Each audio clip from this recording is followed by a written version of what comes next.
Então, ok, diligência é o tema de hoje, né? E na Bíblia, diligência é uma virtude que se refere à aplicação constante e cuidadosa de esforço e dedicação em diversas áreas da vida, incluindo a fé, o trabalho e os relacionamentos. É a busca pela excelência e pela realização de objetivos com empenho e perseverança. Tá bem? Temos aqui uns versos bíblicos para destacar. Diz assim, Provérbios 28, versículo 19: o que lavrar a sua terra virá a fartar-se de pão. Provérbios 10, 4 diz: a mão dos diligentes enriquece. Provérbios 13, 4 diz: a alma dos diligentes engorda. Tá bem? Então, vou soltar aqui a vinheta e assim a gente adentra em nosso estudo bíblico de hoje falando sobre diligência. É momento de refletir e analisar as Escrituras. Vamos abrir a Bíblia e estudar o tema de hoje. Nós temos 3 perguntinhas aqui. O estudo não vai demorar muito, né? O Leandro vai começar a fazer as perguntas, vai fazer as primeiras 6 perguntas, certo? Porque esse estudo praticamente está dividido em 2 partes. E daí o Josivan pode ler o texto bíblico e depois Josivan prossegue com a pergunta 7 em diante até a pergunta de número 13. Pode ser assim? Então, começando as perguntas por nosso amigo Leandro Santos e em seguida o Josivan pode ler o texto bíblico e assim eu fico para comentar alguma coisa aqui ou para os meus amigos se assim eles desejarem. Então, ok. Vamos então à primeira pergunta. Que mandamento geral deu Deus concernente ao trabalho? Que mandamento geral deu Deus concernente ao trabalho, em relação ao trabalho? Né? Qual foi o mandamento? Lá em Êxodo, segundo o livro da Bíblia, lá do Antigo Testamento, capítulo 20, versículo 9, vamos encontrar dizendo assim: 6 dias trabalharás e farás toda a tua obra. Olha só, 6 dias trabalharás e farás toda a tua obra, né? A Bíblia não diz, não, eu trabalho 3 dias, ou trabalho 2 dias, 4 dias, 5 dias, não, mas 6 dias, né? É certo que tem trabalhos que tem gente que trabalha 3 dias na semana, folga 4, trabalha 4, folga 3, certo? Mas o que fazer nos outros dias? Ah, vou descansar, meu dia de folga. Né? E assim ele passa os outros 3 ou 4 dias só descansando, né? Só na ociosidade. Mas a Bíblia condena essa prática. Né? A gente tem que procurar coisas úteis para ocupar o nosso tempo. Né? Se você não tem nenhum trabalho a fazer, né? Algum trabalho secular, ok. Vá fazer dar um estudo bíblico, fazer trabalho missionário, né? Fazer trabalhos na igreja, monte aí um ministério, né? Mas se ocupe, né? Não fique desocupado, porque isso é ser ocioso, é pecado. Trabalho seja. Já diz o ditado, né? Vazia é a oficina do diabo, né? Pois é, procure ocupar-se, né? Porque se você não se ocupar com alguma coisa, com alguma coisa que seja útil, né? Satanás, ele vai tentar, né? Não é um verso bíblico, mas esse texto é bem verdade, né? Mente vazia é a oficina do diabo. E até no céu nós vamos trabalhar, né? Muitos acham que no céu não vai haver trabalho, sim, né? Nós vamos trabalhar. Lá no céu a gente vai estar só com as asinhas ali voando. Tocando harpa, né? Né? Até lá vamos trabalhar. Sim, a gente vai se manter, se ocupado lá. Em nome de Jesus. Amém. Segunda pergunta. Em vez de vivermos das economias alheias, que instrução nos é dada? Em vez de vivermos das economias alheias, olha só, que instrução nos é dada? Lá em Efésios, capítulo 4, versículo 28, a instrução que é passada para cada um de nós nesta manhã, falando assim: aquele que furtava, não furte mais. Antes trabalhes, fazendo com as mãos o que é bom, para que tenha que repartir com quem tiver necessidade. Então essa é a instrução que a palavra de Deus nos dá, né? Uhum.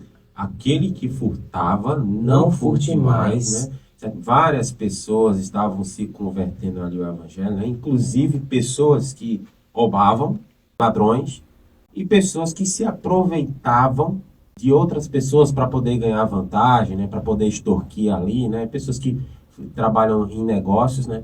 Gostam muitas vezes de extorquir as pessoas, né? Então é uma forma de você estar roubando, né? Manipulando, né? Tirando daquilo que não é seu, né?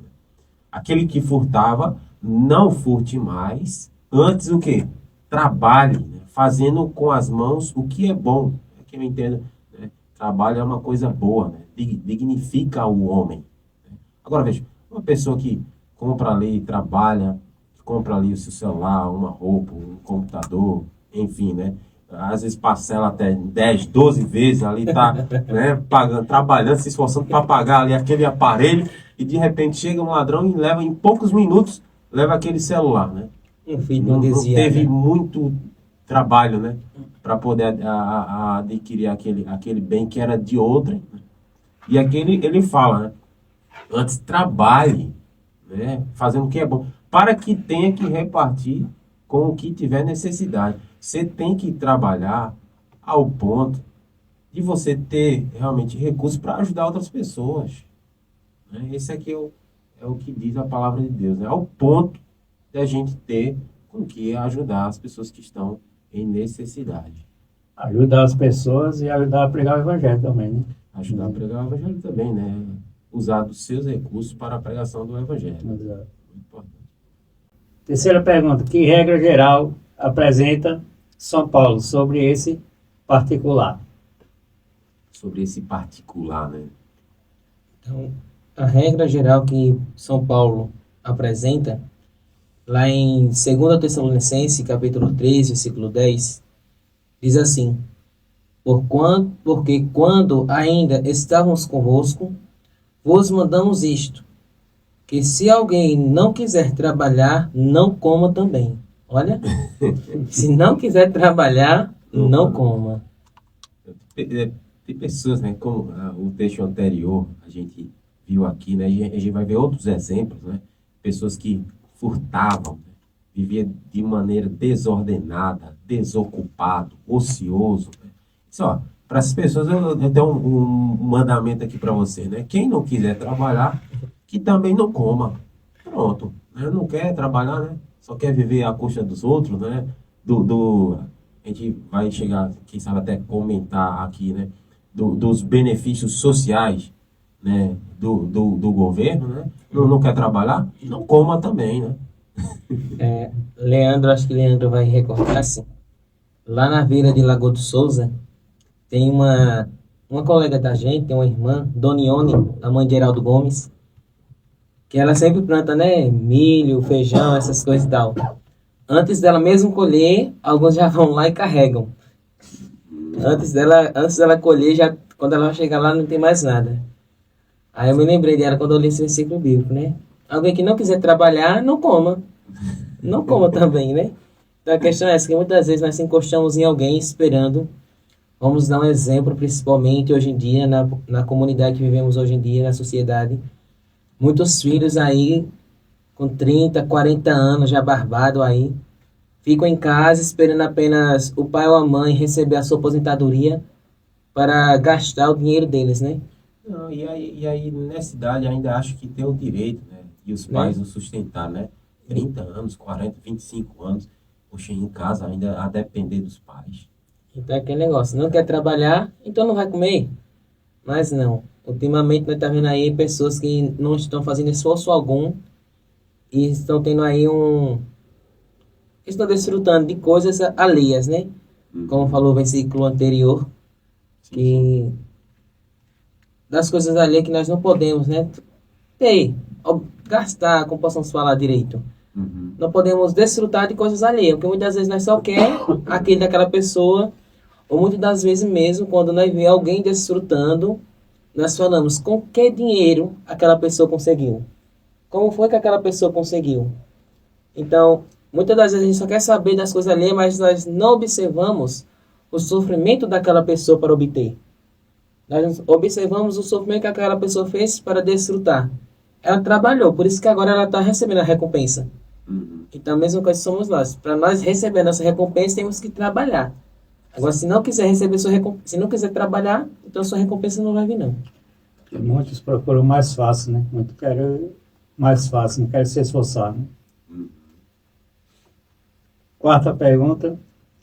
Com que palavras condena ele a ociosidade? Veja, com que palavras condena? Lá em 2 Tessalonicenses, capítulo 3, versículo 11 e 12, convido vocês, amados amigos ouvintes, a abrir a palavra nosso Deus e nos acompanhem, porque tudo que falamos aqui é para a glória de Deus e está escrito em sua palavra. Lá em 2 Tessalonicenses, capítulo 3, versículo 11 e 12, diz: Porque ouvimos que alguns entre vós andam desordenadamente, não trabalhando, antes fazendo coisas vãs.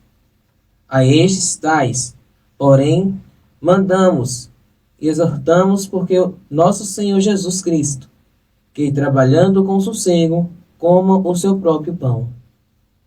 Trabalhando com sossego, Como o seu próprio pão. eu acho que para aqueles que não são diligentes, né, os ociosos, que não querem trabalhar, eu acho que esse livro aí de Tessalonicenses, né, vem aplicando muito isso aí, né?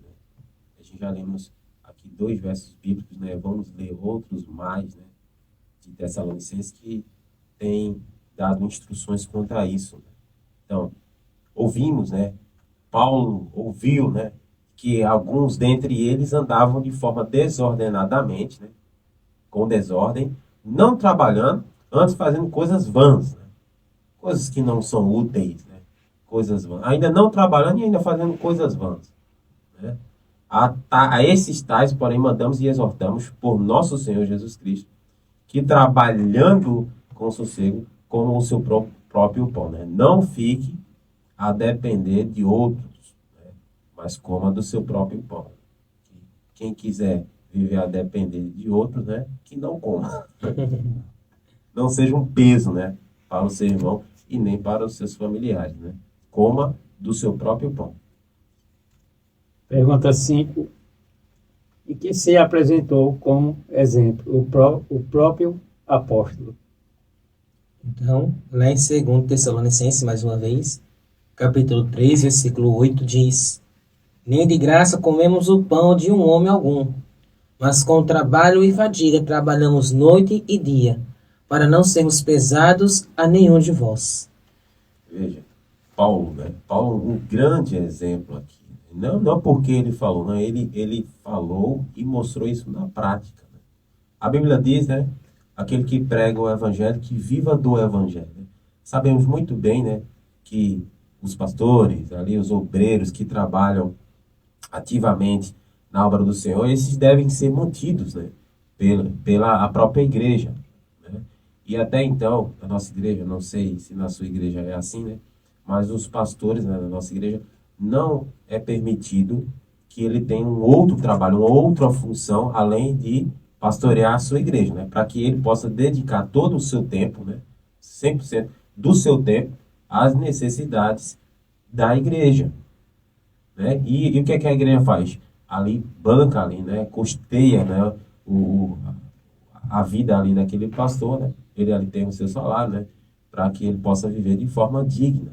E Paulo vivia exclusivamente pregando o evangelho e nem por isso, né, ele viveu à custa ali dos irmãos. Ele trabalhava. Além dele pregar o evangelho, ele trabalhava. E algumas pessoas, né, ele pega esse versículo aqui, de 2 Tessalonicenses, capítulo 3, 8, quando diz, né, lá no finalzinho, mas com trabalho e fadiga, trabalhando noite e dia, para não sermos pesados a nenhum de vós. Agora, voltando à primeira questão, a primeira pergunta lá de que mandamento Deus com certamente trabalho, que lemos, né, 6 dias trabalharás e farás toda a tua obra. Sim. Então, eles pegam e torcem essa palavra, né? O Antigo Testamento já passou.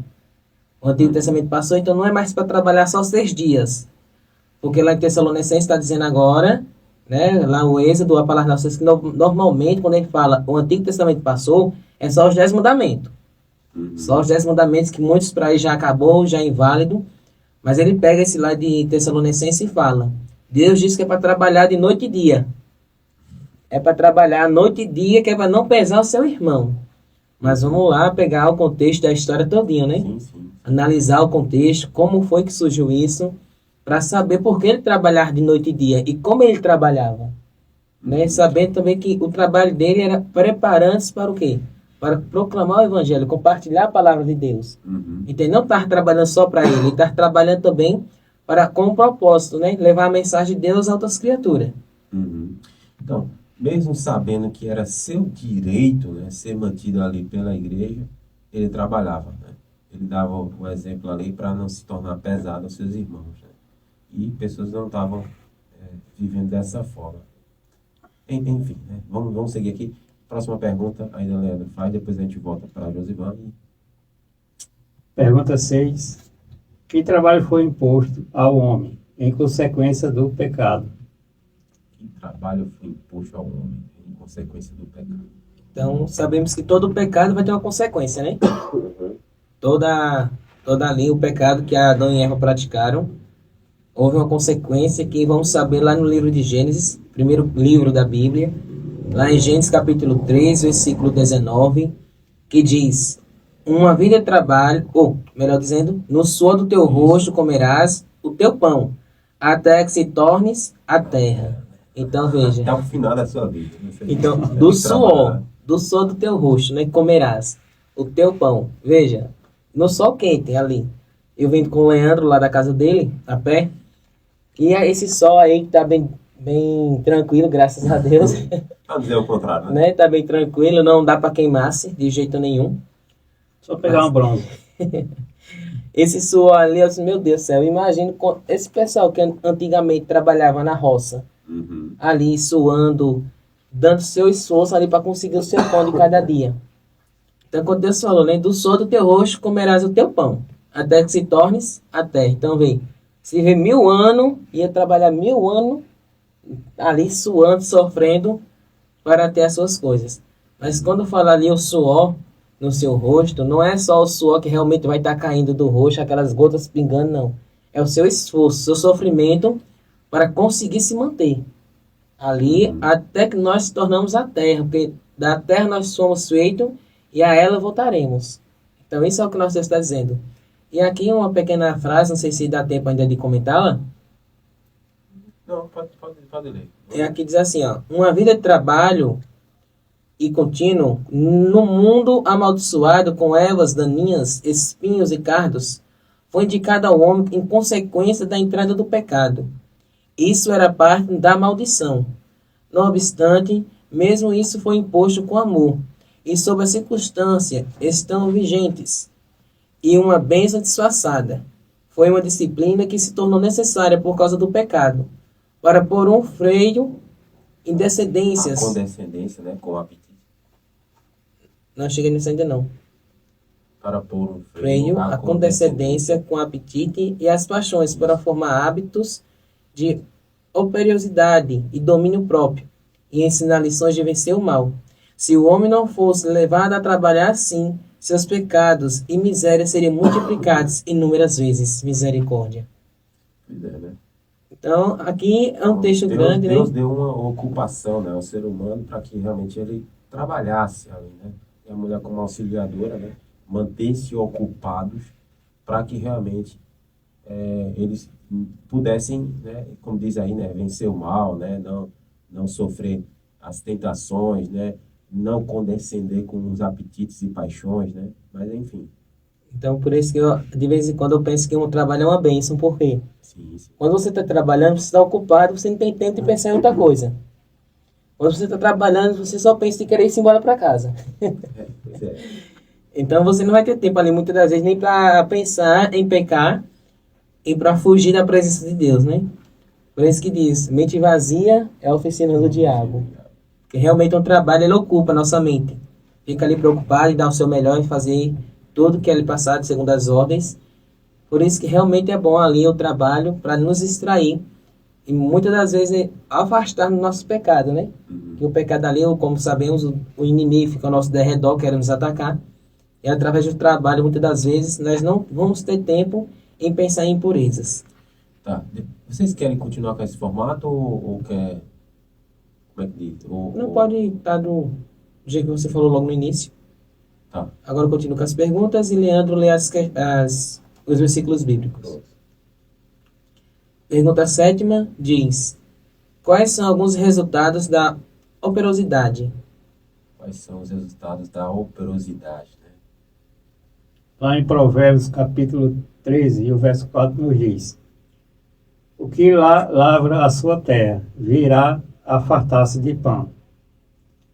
A mão dos diligentes enriquece, a alma dos diligentes engorda. O resultado, né, da operosidade, né? Operosidade, né? Pessoas que se ocupam, que trabalham, né? São diligentes, né? O que é que acontece, né? Virá. Então lá em Provérbios, né, 28:19, diz que o que lavra a sua terra virá a se fartar-se de pão. Já lá em Provérbios 10:4, a mão dos diligentes enriquece. Lá em Provérbios 13:4, a alma do diligente engorda. Então vem tudo isso aí. Quem trabalha, né? Deus ajuda, né? Como diz o ditado, né? Deus ajuda que seja madruga, né? Pronto. 8ª pergunta diz: que resultado produz nos negócios e fraude e a inodolência? Nos negócios, a fraude e a indolência, né? Continuando em Provérbios, né? Agora 10, o verso 4, e Provérbios 13, 4. O que trabalha com mão enganosa, empobrece. Esse é o 10 e o 4. E agora o 13 e o 14. A alma do preguiçoso deseja e coisa nenhuma alcança. Pois é, né? Temos aí 2 versículos aí interessantes, né? Alma enganosa, né? Pessoas que têm uma mão enganosa, né? Mão enganosa, né? Que querem tirar vantagem, mas sabe que no final vai dar errado a situação, né? Deus olha para essas pessoas e elas, logicamente, serão amaldiçoadas, né? Pessoas que têm um olho grande, né? Para poder passar, como dizer, a perna, né? Nos seus irmãos, né? E a alma do preguiçoso deseja, né? Mas coisa alguma alcança, né? Só o desejar, né? Sem operosidade, né? Essa pessoa não vai alcançar nada, não. Então vamos continuando. Aqui a questão 9 diz: que disse Salomão no tocante à diligência nos negócios? O que disse Salomão?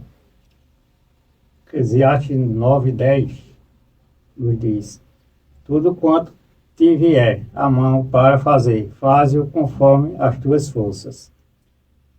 Provérbios 27:23 diz: procura conhecer o estado das tuas ovelhas, põe o teu coração sobre o gado. Lá em Provérbios 10:5 diz: o que ajunta no verão é filho entendido, mas o que dorme na cega, o filho que envergonha. Eu queria destacar aqui, né? Tem outro verso que diz assim, né? Aprende com a família, ó preguiçoso, né? A formiga ali, né? Que trabalha no verão constantemente, ajuntando, né? Em seus... Formiga é um grande exemplo, né? Ajuntando a sua comida, porque ali quando é no inverno fica quase que impossibilitado, né? Vê ali, uma formiga, né? Tão pequenininha e ali tem dado exemplo, né? Então, o que ajunta no verão é filho entendido, mas o que dorme na cega é filho que envergonha. Tem um texto aí de Benjamin Franklin, é bem interessante, que diz assim, ó: o caminho para a riqueza, se o desejais, é simples como o que conduz ao mercado.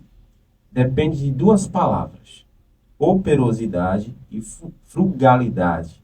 Isto é, não perder tempo nem dinheiro, mas fazer o melhor com ambos. Sem operosidade nem frugalidade, coisa alguma se faz, e com elas, tudo. Operosidade a gente pode ter como trabalho, né? Diligente, né? E frugalidade, né? Ser econômico, né? Saber ali administrar os seus recursos, né? Então, a pessoa que trabalha, sabe economizar, né? Sabe administrar os seus recursos, ele pode alcançar o caminho da riqueza. Benjamin Franklin. Então, veja que a palavra do nosso Deus ela é uma escola, né? Que podemos aprender tudo. Desde Eclesiastes, lá nós lemos Deus dando conselho para nós. Aqui em Provérbios também. Então sempre é bom nós lermos e aprendermos mais sobre a palavra do nosso Deus, né? Que ali lemos um livro na presença do próprio autor. Ali é uma escola que cada vez mais que nós estudamos o mesmo capítulo, versículo, mesmo trecho da palavra do nosso Deus, aprendemos coisas diferentes. Então a 10ª questão aqui diz assim: que diz Salomão da mulher ativa? Provérbios capítulo 31, verso 27 e 28 nos diz: levanta-se os seus filhos e chama-a bem-aventurada, como também seu marido, que a louva. Então diz, né? Olha pelo governo da tua casa e não com o pão da preguiça. Levantam-se, né, os seus filhos e chamam-na bem-aventurada, como também seu marido que a louva. Né? Bem-aventurada significa felizes, né? Então, a mulher, né, ela tem que ser diligente também. Né? Ela não pode ser preguiçosa. Né? Então, o marido que se levanta para trabalhar, né? A mulher tem que levantar junto, né? Para ali poder preparar também o café ali do marido. Né? Já pensou, o homem se levanta de manhã, acorda cedinho para ir trabalhar, enquanto a mulher fica lá deitada, bate 9, 10 horas da manhã, a casa está toda desordenada, né? Se levanta tarde, vai varrer a casa, chega o horário de meio-dia, o horário do marido chegar em casa para o almoço, e a mulher aí não tem preparado nada ainda. Deus condena esse tipo de ação, né? Agora, cara, tem mulheres que trabalham fora, né? Aí realmente muda, né, essa questão, né? O homem trabalha fora, é empregado, a mulher também é empregada, né? Trabalha em uma empresa, né? No mínimo, o homem deve dividir aí os afazeres de casa, né? Infelizmente, hoje mudou-se a situação, mas o princípio não é esse, né? O princípio é que o homem, ele trabalhe, né? Ele é o responsável, né, por poder sustentar a família, né? É a cabeça. O cabeça. E não a mulher, né? A mulher está ali, pode ajudar, né? Mas não é de obrigação da mulher ter que sustentar a casa, né? Mas sim ajudar o marido, né? Nesse caso. Mas ultimamente está sendo trocado, né? A mulher trabalha e o marido fica em casa fazendo as coisas domésticas, que muitas vezes até a mulher prefere trabalhar, porque diz, oxe, isso aí não tem coragem de trabalhar não. Trabalha em casa que é o jeito. Mas realmente tem que dividir as tarefas do lar e tal.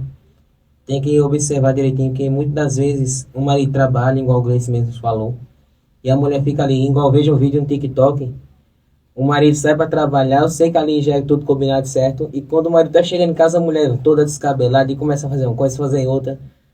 E o que acontece hoje em dia, né? Muitas mulheres estão nem aí. O marido chega, caçado de cabeça para baixo, os filhos tem quase derrubado a casa, quebrado a casa, e quando chegar o marido, se quiser que organize, né? E muitas vezes também pode ser ao contrário. A mulher chega em casa, tá o marido, em vez de estar fazendo as coisas, está ali jogando seu videogame, mexendo no celular e tal, e a casa fica de cabeça para baixo. Por isso que diz que uma mulher sábia, ela também edifica a casa, Edifica né? a sua casa. Então, continua. Mas a tola com as suas próprias mãos ela derriba. Tá vendo? Então, todo tem que ter ali a união, né? O marido faz uma coisa, a mulher também acorda junto, então todo mundo ali tem que trabalhar em um consenso e unido, no mesmo propósito, né? Como possamos falar. E aqui na 11ª questão, diz que diz São Paulo, do cristão, professo, que não provê o necessário para a sua própria família. O que diz Paulo, do cristão, professo, que não prove o necessário para a sua própria família. 1 Timóteo 5,8 nos diz: mas se alguém não tem cuidado dos seus, e principalmente da sua família, negou a fé e é pior do que o infiel. Misericórdia. A palavra dura aí, né? Não tem cuidado com os seus, e principalmente da sua família, negou a fé. Esse negou a fé, e é pior do que o infiel, né? Falando-se de mulher aqui que a gente tem que falar, né? Falando-se também agora do homem, né? O homem que não quer trabalhar, né? Não sustenta a sua família, né? Deixa passar dificuldade, né? Ali os filhos passando dificuldade. né? Ah, fazer o quê, né? Não, ele tem que se esforçar, procurar trabalhar, procurar fazer alguma atividade adicional para ali adquirir recursos para poder sustentar a sua família, né? A gente falou da mulher que muitas vezes uma acorda, a mulher ali está deitada, bate 10 horas, ela já está se levantando, né? E muitas vezes o homem é assim também, né? Muitas vezes queima uma lâmpada de casa, né? Queima uma máquina de lavar, a geladeira queima e acha que isso é o quê? É a obrigação da mulher, não. O homem não tem coragem de trocar uma lâmpada. Muitas vezes nem sabe, né? Tem homem que não sabe nem instalar um ovo, fritar um ovo. Pois é, às vezes a mulher ali adoece, né? Fica lá internada e o homem não sabe nem estralar um ovo. Não, Cozinhar ali um arroz. e o pior é quando tem homem que adoece e a gente tem que levar a mulher para o médico perguntar: o que é que você tem? O que é que eu tenho, mulher? Não sabe nem dizer o que é que está sentindo. Ela que dá o diagnóstico. Então, realmente, ultimamente está. A gente tem que ser diligente, né? Tanto o homem como a mulher, né? Porque se eles não fazem aquilo que lhe é devido, né? Como diz aqui, é pior do que o infiel. Por isso que devemos ter cuidado. Cuidar dos nossos, da nossa família, não negar a fé para não ser infiel. E sim ser fiel ao nosso Deus. Eu agora me lembrei do meu pai e da minha mãe, né? Naqueles tempos lá. E passava muita dificuldade, mas nunca deixaram a gente passar fome, né? Sempre ia Trabalhando de trabalhando. forma intensa, né? Isso. E criou 14 filhos, Olha, né? Nunca deixou a gente passar fome, mas também se virava nos tempos. Minha mãe chegou até a cortar cana, né? Para ajudar meu pai dentro de casa. Mas, graças a E Deus, a gente hoje, nunca passou fome. hoje muita gente com as facilidades que tem, né? Verdade. aquele aí falando, a minha avó dizia que antigamente era um ovo dividido para 4 pessoas. Exato. E hoje em dia uma pessoa que gosta de comer ovo quer comer 5, 6 de uma vez só. Então, realmente, as coisas estão mudando. O ser humano, cada dia que se passa, vai ficando mais desenvolvido, possamos falar assim, para não usar outras palavras. Mas a 12ª questão, A gente está na penúltima agora, né? Já Isso. estamos finalizando, né? Temos essa e mais outra questão e a gente finaliza aqui o nosso estudo. 12ª Segunda questão, questão. é isso? isso, que diz: que quadro do preguiçoso apresenta Salomão? Olha só. Então, Salomão aqui ele apresentou, né, um quadro do preguiçoso. Qual foi? Provérbios 24, do verso 30 e 31. Passei pelo campo do preguiçoso, e junto à vinha do falto de entendimento. E eis que estava toda cheia de cardos, e a sua superfície coberta de urtigas, e a sua parede de pedras estava derribada. Tá vendo aí? Pô, cara, É aqui o quadro, né, do preguiçoso, né? E do falto de entendimento, né? A pessoa não tem ali um campo ali para lavrar, para plantar, enfim, tal, né? Mas, às vezes, né, a gente passa, né, perto de casa, né, onde tá tudo desordenado. Às vezes recebe um convite ali, vai fazer uma visita, né? As coisas estão tudo desordenadas, tudo pelo chão, né? Copo por cima do sofá, do armário, a toalha por cima da cama, a toalha por cima da mesa. Os filhos só não ficam pendurados porque as camas não conseguiam amarrá-lo no teto. Porque senão, se chegasse lá, quando encontrasse, estava os filhos pendurados, o marido pendurado. Porque a mulher não consegue, né? Olha, o caso é sério. Se ordene, né? Tome jeito, né? Tome Se cuidado, aprume. né? Se aprume, né? Porque os anjos de Deus, vou dizer, não habitam em casa, né, desordenada, né? Mas sim os anjos do inimigo, né? Você não quer que os anjos do mal habitem em sua casa, né? Então, bota as coisas em ordem, limpe, tome um banho, né? Arrume a casa, né? Coma num prato limpo, né? Uma vez eu pedi um copo de água ali, né? Não estava na minha cidade, fui fazer ali uma visita, apresentar um material e tal. Pedi um copo de água, mas rapaz, o copo estava tão sujo e ceboso e ela sempre olhando para mim, né? Eu esperando que eu tomasse água ali. Quando ela deu uma virada, eu taquei a água fora. É chato, né? Essas situações, né? Você vai comer o prato ali, tá todo ceboso, né? Todo sujo, né? E você, para não querer fazer desfeita ali, né? Passa por essas situações, né? Não, vamos tomar jeito, né? Pelo amor de Deus, porque a Bíblia ensina ao contrário disso aí, né? Aqui no pequeno comentário, Leandro vai ler ou Não, deixa ele ler e daí a gente finaliza com a o texto 13ª, aqui, tá? né? Então, a 13ª pergunta diz: em assuntos espirituais, que é também necessário? Em assuntos espirituais, que é também necessário? Né? Segundo Pedro, Capítulo 1. capítulo 1, 5 ao 10. E vós também, pondo nisto, mesmo toda a diligência, acrescentai à vossa fé a virtude e a virtude a ciência. Procurai fazer cada vez mais firme a vossa eleição e vocação. Vocação. Então, em termos espirituais, o que é também necessário? Ser diligente. Né? Ser diligente, não nas coisas só materiais ali com relação ao trabalho, né? Mas nas questões espirituais, né? A Bíblia diz, maldito o homem que faz a obra do Senhor de forma relaxada, né? Relaxadamente. Né? Não é só maldito, aquelas pessoas que trabalham de forma relaxada, né? Que realmente não provê o necessário, né, para a sua própria família, é pior do que o infiel. Né? Mas a gente deve ser diligente também nas questões espirituais. Vós também ponde nisto mesmo toda a diligência, onde acrescentar a vossa fé, a virtude, a ciência, procurar e fazer cada vez mais firme a vossa eleição e vossa vocação. Né? Tem um texto aí abaixo que eu queria que o amigo Josivan lesse. Depois eu voltava aqui para finalizar com o texto anterior que a gente pulou. A gente poderia ler para a gente, Josivan? Diz: em assuntos temporais, a diferença entre o homem próspero e o indolente reside principalmente no aproveitamento das oportunidades. Uns as aproveitam enquanto os outros é indolente demais para fazê-lo. Na conquista da vida eterna, este mesmo princípio é aplicável. Deus pôs a salvação ao nosso alcance. Ninguém precisa perder-se. Cristo morreu por todos. Mas nem todos serão salvos, porque alguns não se interessam diligentemente pela vida eterna para se apossarem dela. Então, eu queria que você tivesse mais um pouquinho de paciência. Tem uns textos aqui bastante interessantes, né? Que diz assim, ó: o indolente respira, mas não vive. Escreveu foi Cícero. Tem um provérbio Brahmani que diz assim: o pai que não ensina ao filho um ofício, ensina-o a ser ladrão.